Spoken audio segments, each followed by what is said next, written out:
Hello everybody, welcome back to another episode of Video Gums.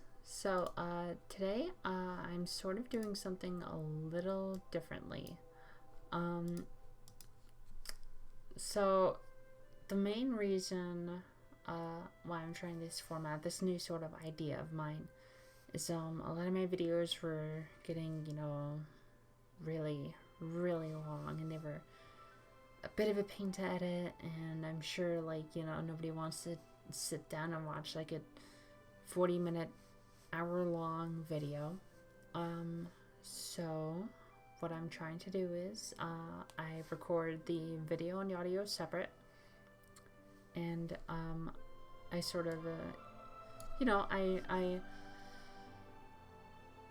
fast forward through the video, and then I record the audio at a separate time, and I just sort of talk about, whatever comes to mind. So I wanted to get the video going in the background here so I could sort of like comment on that, but it is giving me a little bit of trouble. There we go, just got it working. Okay. But yeah, so let me know if you guys like this sort of, I guess, podcast kind of format, you would call it, where I'm just sort of talking over something and I occasionally comment on it. It's a bit different than what I'm used to. I'm used to more like just sort of either playing a game or recently drawing and commenting on, what I'm doing. But this time I've got a little small list of things I'll talk about, and if you like that, then that's good. And I hope I can keep up with that. So, today I'm drawing Miss Magius.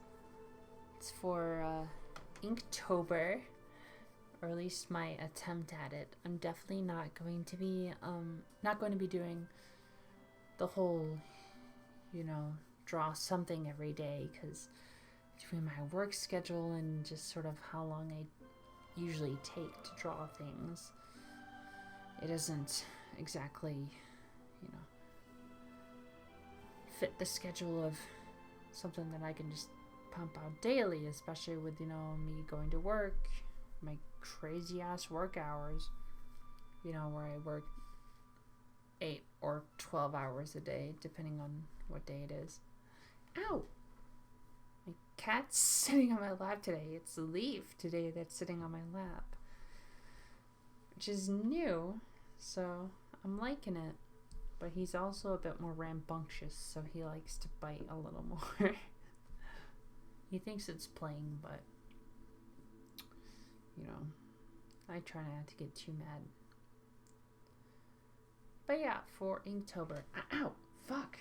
I definitely want to try and draw a bit more often than once a week, at least for Video Gums, I'm not sure if I'll be able to keep up with that idea, but it's definitely something that I wanted to at least try to attempt. So, speaking of Inktober, October, I am very excited for Halloween this year. I'm thinking of going as a Gorgon, not sure exactly which pronunciation is right, but I'm thinking of getting like green face paint and like a green swimming cap, and then getting like a bunch of those fake rubber snakes and sort of gluing it onto the swim cap, just sort of like as my own, hair. And then maybe like a green skin suit, and if I have the time, I was thinking of drawing all the scales on it. That might take a very, very long time for not a lot of payoff. And maybe if I can figure it out, I was thinking of like making a tail too. And the tail's definitely going to be the trickiest part, because I don't know if I'm going to do like a sleeping bag or something, or I don't know. It's definitely going to be the last part of the costume I work on, just so that like I have something basic to go off of. And Halloween this time of year is both good and bad for me because it's on a Thursday, and my work schedule has it so that I don't work Thursdays. I work Sunday through Wednesday. I work 12-8, 12-8 hours. So I get 3 days off a week. So it's nice for me personally for Halloween to be on a Thursday so I can hand out the candy to the trick-or-treaters and such and so forth. But not so great for the rest of my friend group, of like my immediate friends. Especially because there's a lot of them that have moved out of town now, and most work like a typical 9-to-5 job, or if not 9 to 5, those hours at least like weekdays. So yeah, it's a little hard to sort of do anything. One of my friends is holding a Halloween party earlier in the month, which is nice. So I can at least go to that, hang out, have fun and such. But as far as like actual Halloween goes, I may very well just end up sort of like chilling and, handing out trick-or-treaters their candy by myself. And maybe somebody will come over like, after midnight or whatever, just for like the party aspect of it.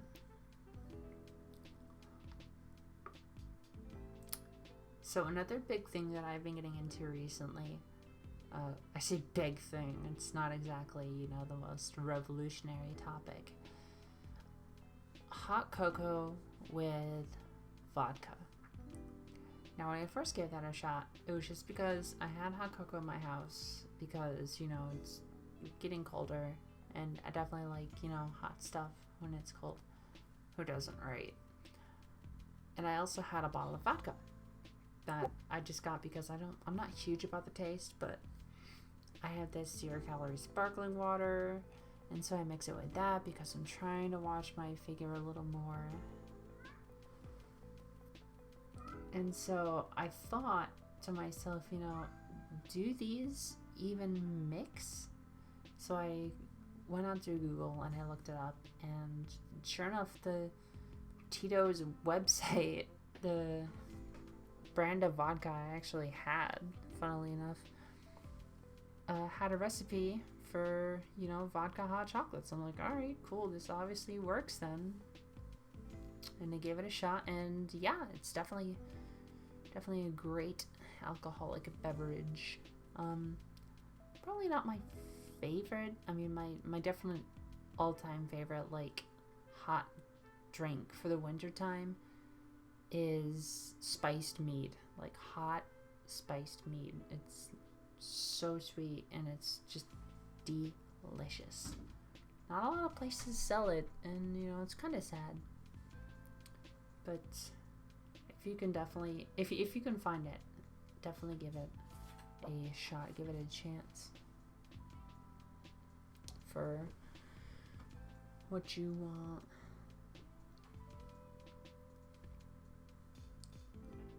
Now, a lot of people, when the cold weather comes around, they're not exactly enthused about it, and I can understand. It means drier skin and, shoveling sidewalks and just general discomfort. I mean, I definitely get that with my house having very poor insulation. Beef, knock it off. It's being a very bad boy. Come here. Come here, you. Come here. Oh, don't get all hissy-pissy. Yeah. He's getting up to mischief because he wants attention, don't you?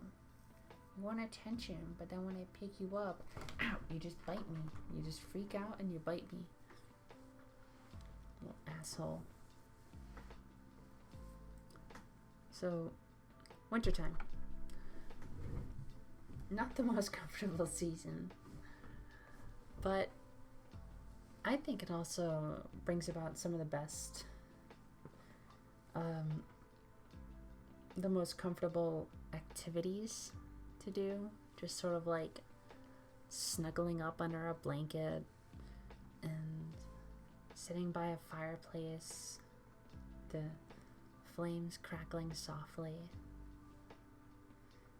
with a nice hot drink in your hand, you know, whether it's tea, hot apple cider, spiced mead, mulled wine, which is also a really good one, or hot cocoa and vodka if you so choose.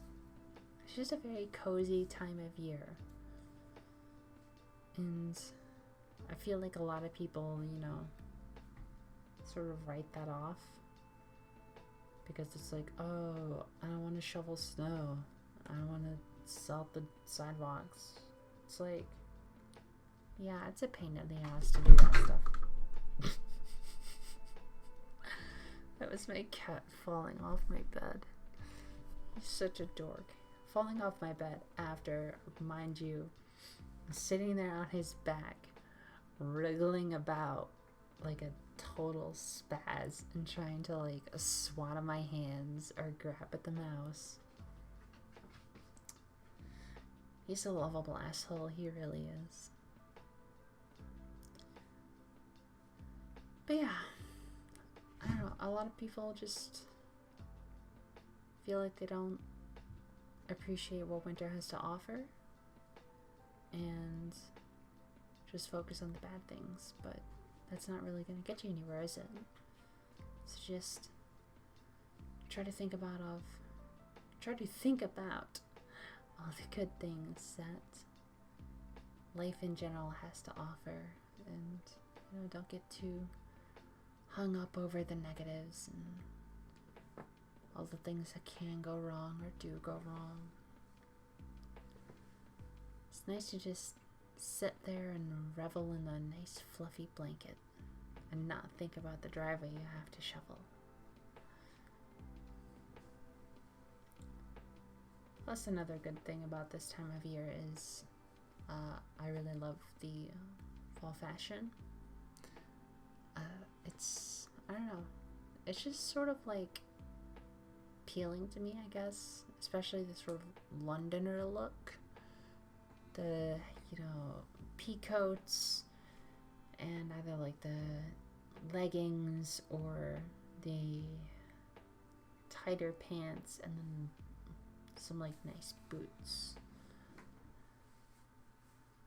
I feel like that's a really nice look.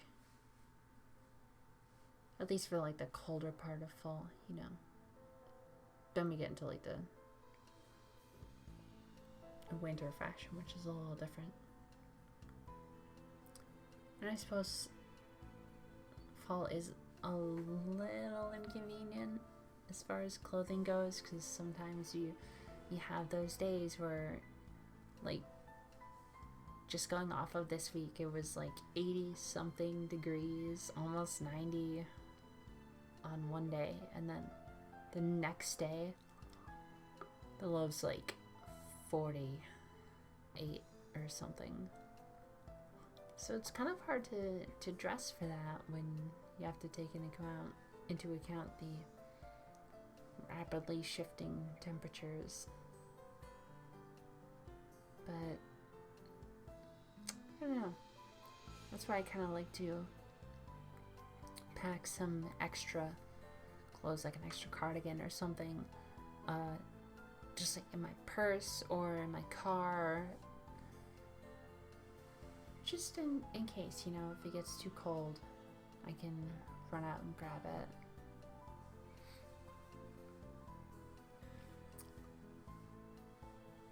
So as far as Pokemon is concerned, I am super excited for the new games, Sword and Shield. But I have been going in blind, so I've been trying to not look at any like releases or leaks or spoilers or anything, because I really want to recreate that old childhood charm of just not knowing what anything is and just being full of wonder and amazement at this new world. And you know, for the past like few games, I've always been keeping my eyes peeled for every leak and release that comes out, and when I play the game, it's not that special. So just a little over a month away, and I'll finally get to know what that game's like. Anyway, it looks like I've just about run out of time for this episode, so thank you all so much for joining me today. I hope you like this new format that I'm going with, this sort of almost podcasty, kind of rambly thing. Definitely let me know what you think in the comments. Let me know if you want to see me draw anything or play any other games in the future. And that's it for now, so join me next time. I'll see you later.